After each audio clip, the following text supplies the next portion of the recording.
Morning, Daryl. Yeah, I suppose we need to talk as well. I had did a series of videos concerning about that little topic that you got flagged on. And it made me start to think when I caught your video and you're doing it on video games. I've played a lot of video games myself. Been a video addict for a hell of a long while. And regarding the current situation overseas, yeah, I did talk about it, but the problem is I didn't talk about operations or anything else about it, only about how it was personally affecting me. That's why I didn't get the warnings on it.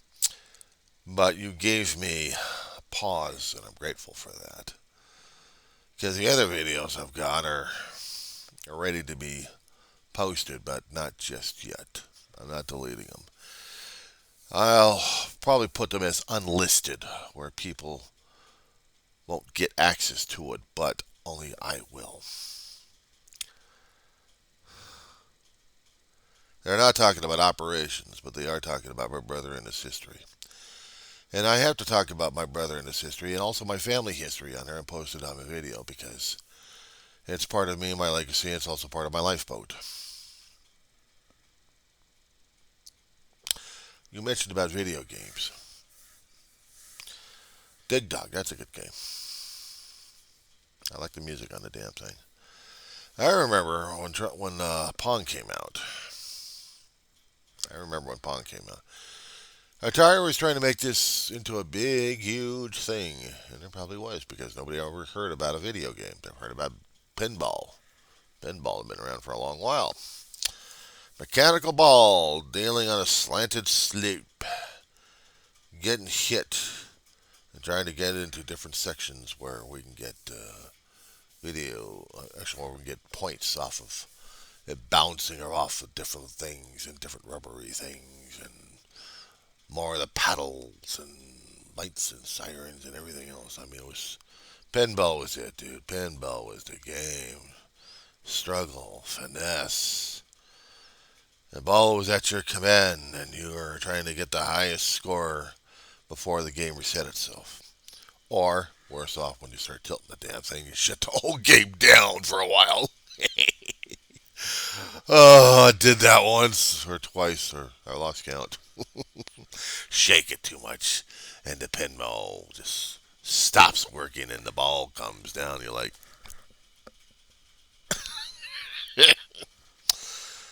oh, to be a teenager in those times when you see the antiquated machines of no chance at all, and it's just for the adrenaline rush, and your hands are covering the poor sides of the machine. And it's asking, why are you doing this to me? Because I'm a pinball wizard. I'm going to hold on to the sides, Daryl. See my command over to the ball. And you hear that shaking and shanking and the clanging and the clinging and the ball hitting things back and forth, and you hear the musical tones of the machine. You're like, ah, you're in Nirvana.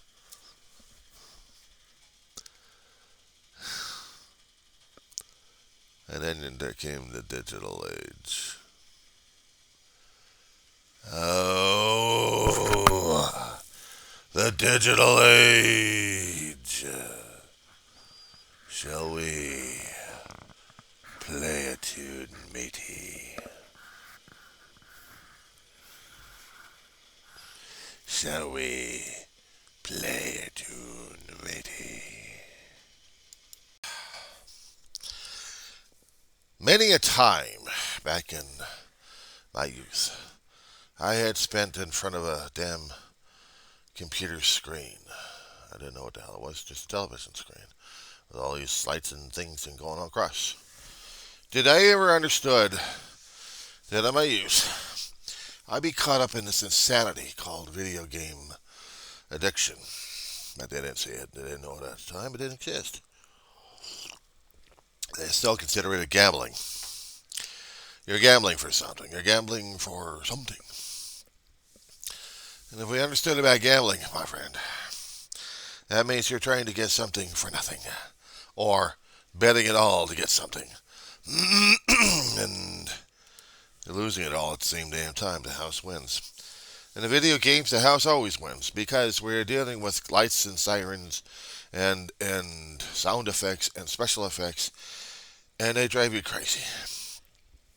But you're doing it for the high. You're doing it for the addiction. You're doing it because lights and sounds are so appealing to a person. They go and infiltrate the brain. They infiltrate your consciousness. They infiltrate the subconsciousness. You must continue to play. The games are made because you will play them. Atari made Pong. Atari made table tennis. They put it on the television screen. And they want people to go play for it for hours and hours and hours. People would do it at the damn demonstrations where I'd seen them at. It's usually at the Sears. Right in the clothing section, or actually right in the sporting goods sections of North Hollywood, on Laurel Canyon and Victory. We had the Sears on that corner. Northwest corner. And an elongated building in there. You had almost right in the middle. You had the clothing section on the top portion, or somewhere else on the upper regions. But on the lower section, you had all the mechanics. You had sporting goods. You had the toy department. As a young kid, that was my favorite place to play. I'm in my single digits, and that's a favorite place to play. I looked at the craftsmen. Craftsmen were for big boys. Craftsmen were for adults. Craftsmen were the knowledge and the things for people to use and build with. And I'm like, huh? But they had this magical box, a TV box. Wow.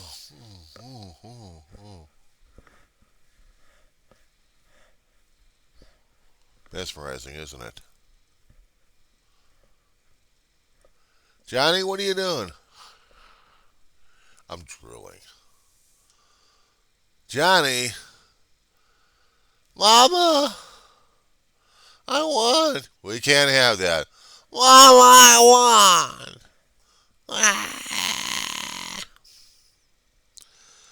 I'd sit there for a few minutes just mesmerized by this damn thing. Oh, it scared Ma crazy. It scared her like crazy. What the hell is this to get a hold of my son? And this is well before I moved into Arleta. We were living in North Hollywood at the time. Must have been about 73, 74, 75. Somewhere in that time zone. Atari came out with it. Marketed like crazy. I mean, these guys had it all over the damn place. Free demonstrations how to brainwash and mesmerize people is by seeing this damn thing. Oh my God. And then, oh, if that wasn't the worst of it. And you see the commercials. And then the commercials will follow with the products itself. Not just of Pong. Mattel Electronics. No! Handheld video in your hands. LED lights. Or electronic lights.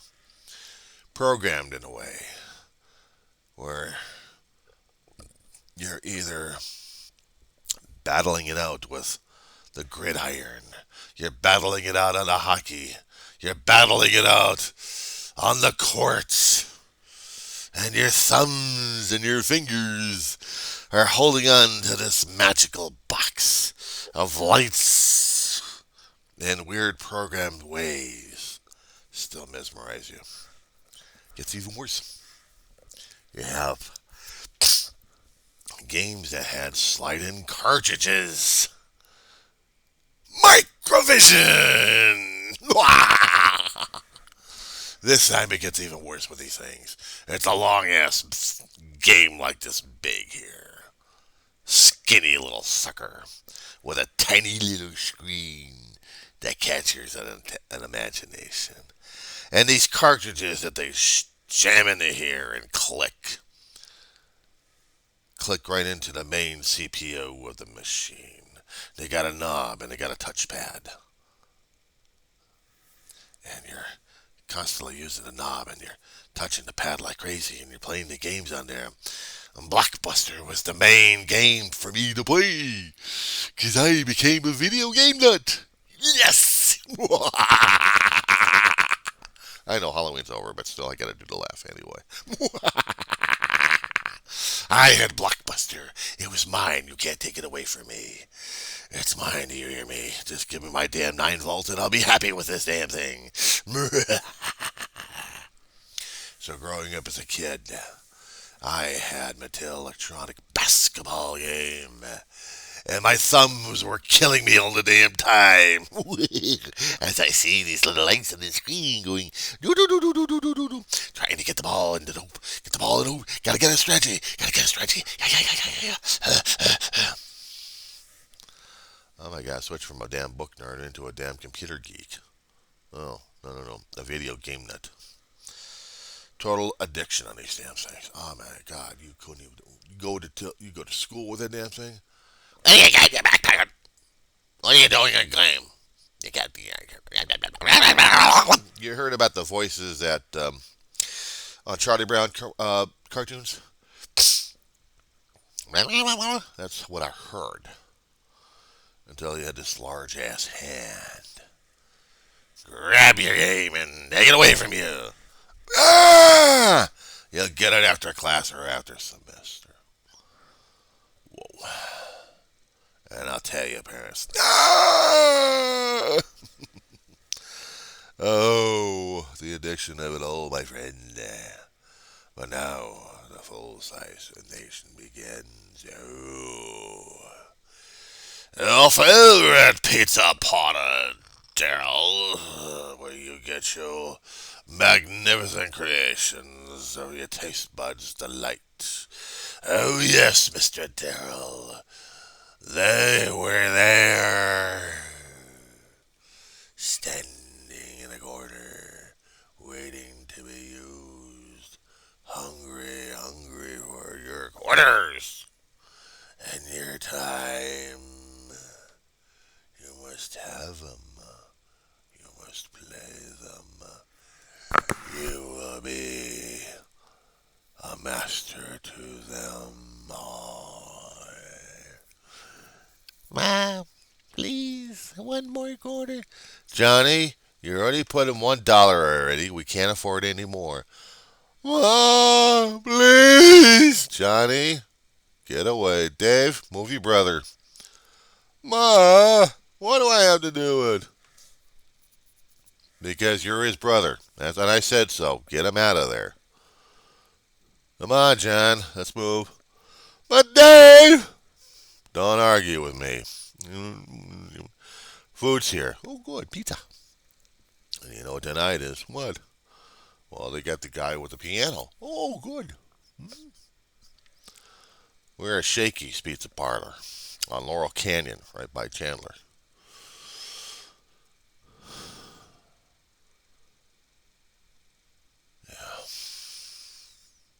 Right by the 405, no, right by the 101 freeway.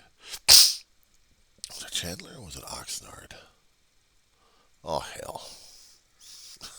Okay, I'm going to have to do this. I'm going to do this right in front of you here. So give me a second here.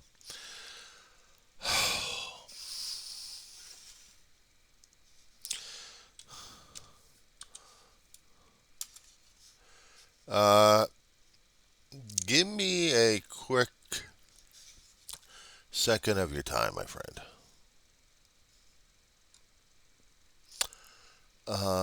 Give me one second here.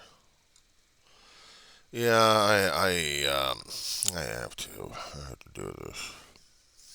Where the hell was it? Where the hell was it? Ah, screw it. Put you on pause again. Gotta get something going here. Yeah, it's that kind of a morning already. I'm going to have to get creative on my description here and put some disclaimers before I get this one posted out because I'm going to do this, okay?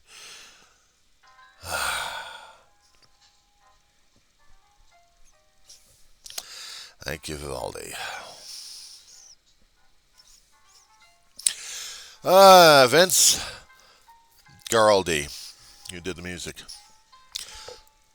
Holiday disc. You gotta love Charlie Brown. Anyway, we're at the Shakey's, enjoying pizza.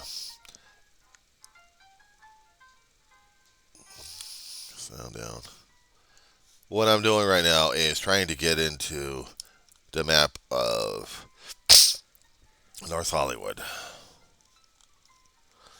San Fernando Valley was my home for 38 years, dude. 38 years. I miss those days in the past sometimes, but I tell you, some days I just wish I didn't. See, I was right. It was Chandler. It was Chandler. Good Lord.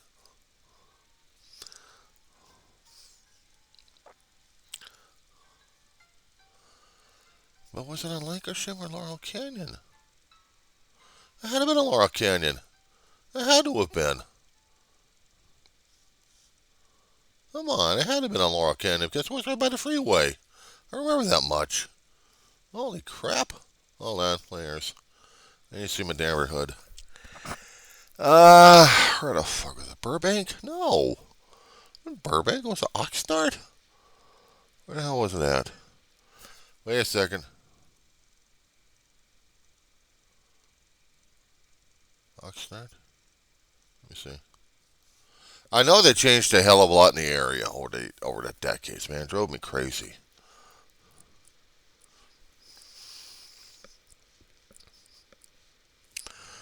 And I remember seeing the freeway. It was never close to Lancashire, though. They may have taken it out, damn it. They may have taken out my favorite pizza place. Man, that just depressed the crap out of me. Buggers. So you're going to see me depress this hill on this one here. God. And Lancashire I never came across in that area. Where the hell was it at?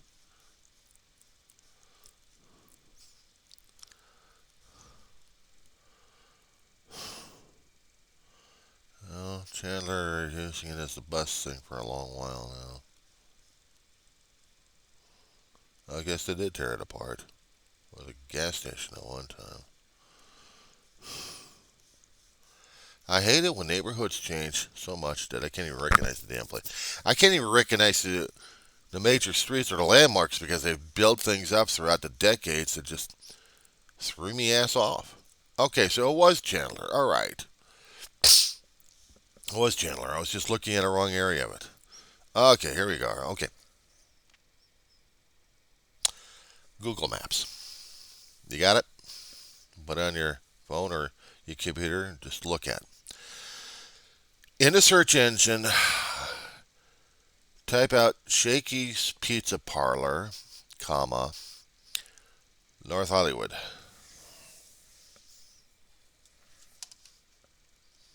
Issues? Give me a second.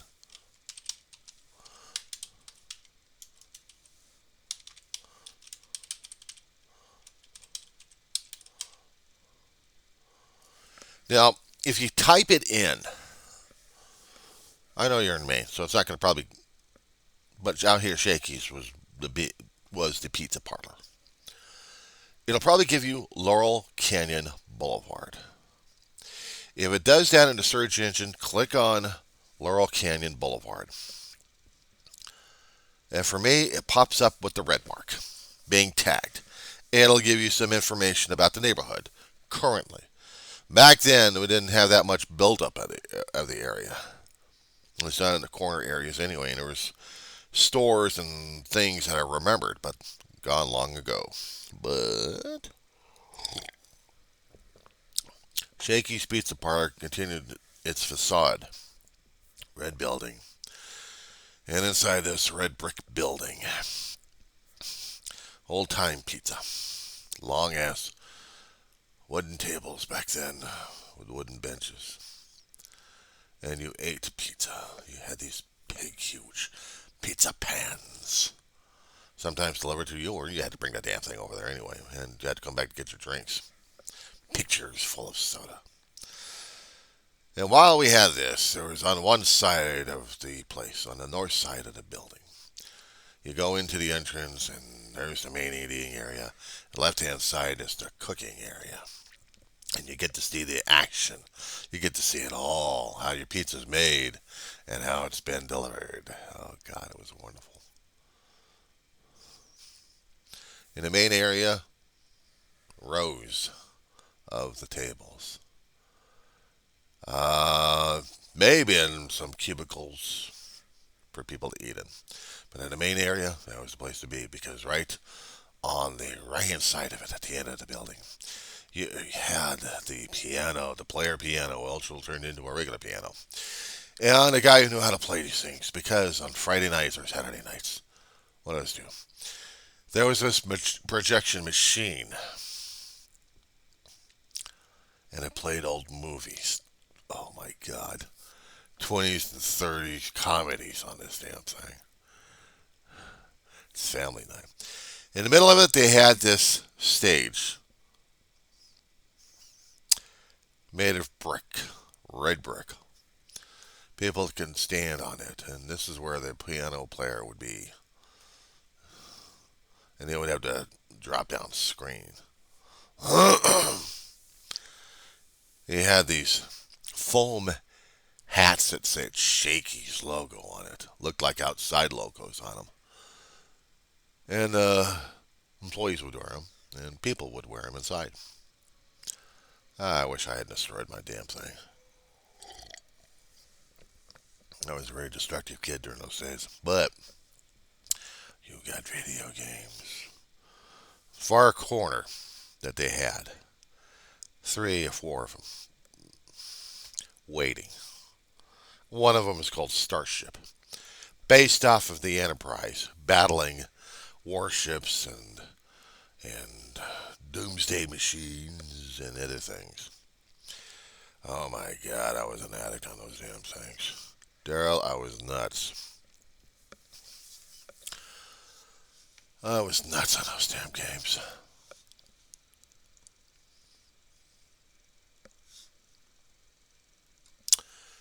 There's a tune going through the head now. I must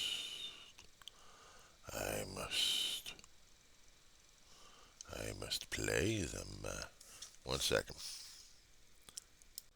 I'm really going to have to get into this one here. Okay, another video on this one. I'm limiting one copyright song to a video.